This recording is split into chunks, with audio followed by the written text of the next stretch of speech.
நேற்று டெல்லியில் நடைபெற்ற பயிற்சியாளர் கூட்டத்தில் காங்கிரஸ் கட்சியுடைய மேலிட பொறுப்பாளர், மாநில தலைவர் செல்வ பெருந்தகை ஆகியோர் திமுக தொகுதி பங்கீடு தொடர்பாக குழுவை விரைவில் அறிவிக்க வேண்டும் என்று வலியுறுத்தியிருந்தனர்.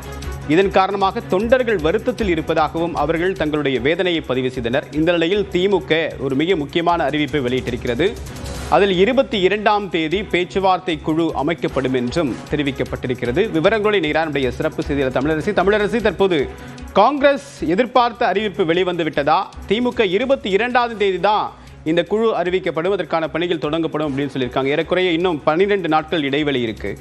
ஸோ இந்த அறிவிப்புன்றது காங்கிரஸ் திருப்தி தருதா? காங்கிரஸ் நிலைப்பாடு என்னவா இருக்கு?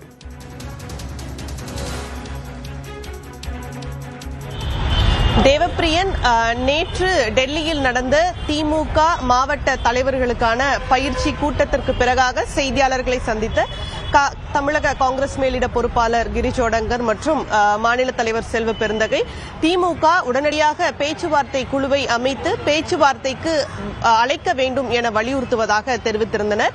இந்த நிலையில நேற்று இரவு திமுக தரப்பிலிருந்து பேச்சுவார்த்தை தொடங்குவதற்கான தேதி என்பது அறிவிக்கப்பட்டிருக்கிறது.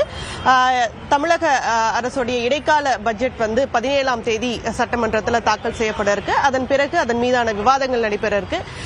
மேலும் அது 22ஆம் தேதி அதன் பிறகு கூட்டணி தொடர்பான பேச்சுவார்த்தை தொடங்கப்படும் என்ற அறிவிப்பை வெளியிட்டிருக்கிறது. மேலும் இந்த பேச்சுவார்த்தை தொடங்கப்படாததற்கான காரணத்தையும் திமுக தெரிவித்திருக்கிறது. குறிப்பா மகளிர் மாநாடு, இளைஞர் மாநாடு, பாக முகவர்கள் மாநாடு மற்றும் மேற்கொள்ளப்படக்கூடிய எஸ்ஐஆர் பணிகள் உள்ளிட்ட தொடர்பான விளக்கங்களையும் திமுக கொடுத்திருக்கு.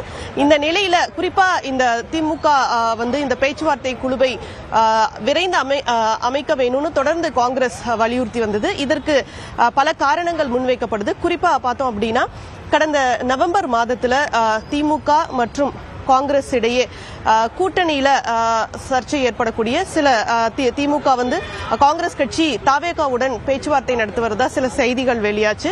காங்கிரஸ் கட்சியை சேர்ந்த நிர்வாகி பிரவீன் சக்கரவர்த்தி விஜயை சந்தித்ததா செய்திகள் வந்தது. இதனை தொடர்ந்து இந்த சர்ச்சைக்கு முற்றுப்புள்ளி வைக்கக்கூடிய வகையில காங்கிரஸ் கட்சியிலிருந்து 5 பேர் கொண்ட ஐவர் குழு என்பது நவம்பர் மாத இறுதியில அமைக்கப்பட்டு டிசம்பர் 3ஆம் தேதி அந்த 5 பேர் கொண்ட காங்கிரஸ் குழுவினர் முதலமைச்சரை அண்ணா அறிவாலயத்தில் சந்தித்தனர். அப்போது திமுக தரப்பிலிருந்தும் பேச்சுவார்த்தை குழு அமைக்கப்பட்ட பிறகு தொகுதி பங்கீடு உள்ளிட்ட பேச்சுவார்த்தை தொடங்கப்படும் என தெரிவிக்கப்பட்டிருந்தது. இந்த நிலையில தொடர்ந்து காங்கிரஸ் கட்சியை சேர்ந்த சில நிர்வாகிகள் திமுகவுக்கு எதிராக சில கருத்துக்களை பதிவிட்டிருந்தனர். குறிப்பா ஆட்சி அதிகாரத்தில் பங்கு என்ற கருத்தை முன்வச்சு சில தகவல்களை வெளிப்படுத்ததும் மீண்டும் சர்ச்சை ஏற்படுத்தது. அதன் பிறகு திமுகவுடைய கடன் விவரம் அந்த கருத்தும் பெரிய கூட்டணிக்குள்ள சலசலப்பை ஏற்படுத்தியது. இந்த நிலையில கனிமொழி கருணாநிதி ராகுல் காந்தியை டெல்லியில சந்திச்சு பேசினாங்க. தொடர்ந்து இந்த திமுக தரப்பிலும் சரி காங்கிரஸ் தரப்பிலும் சரி இந்த பேச்சுவார்த்தை ஒரு நல்ல முறையில் நடந்ததா கருத்தை தெரிவிச்சிருந்தாங்க.